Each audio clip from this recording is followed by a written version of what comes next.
আজ আমরা উন্নত জাতের পেঁপে চাষ সম্পর্কে ধারণা নিব। এটি হলো টপলেটি জাতের পেঁপে, যা এক হাত গাছ থেকে ধরা শুরু করে।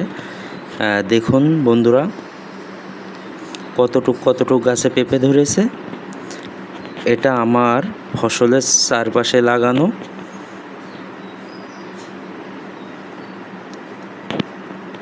প্রত্যেকটি গাছে পেঁপে চলে এসেছে। দেখুন, এক হাত গাছ উচ্চতায়, এই এক হাত উচ্চতা গাছের কত পেঁপে ধরেছে দেখুন বন্ধুরা। এটি হলো সেই টপলেটি জাতের পেঁপে। অধিক ফলন দেয়, ছোট গাছে ফলন দেয়, গাছ বেশি বড় হয় না, ছোট বয়স থেকেই ফলন দেয়। এটি হলো হাইব্রিড জাতের একটি পেঁপে।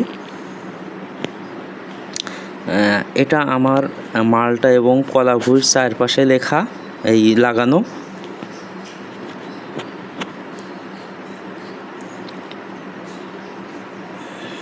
এই দেখুন, এই গাছটা কতটুক মাটি থেকে একেবারে নিচ থেকে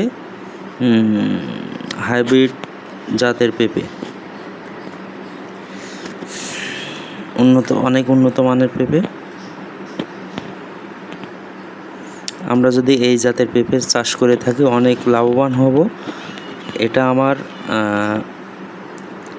মনে করেন এক্সট্রা হিসেবে ফসল হচ্ছে, কারণ আমি আমার কলা এবং মালটার পাশাপাশি চারিপাশে এই পেঁপে গাছগুলো লাগিয়েছি।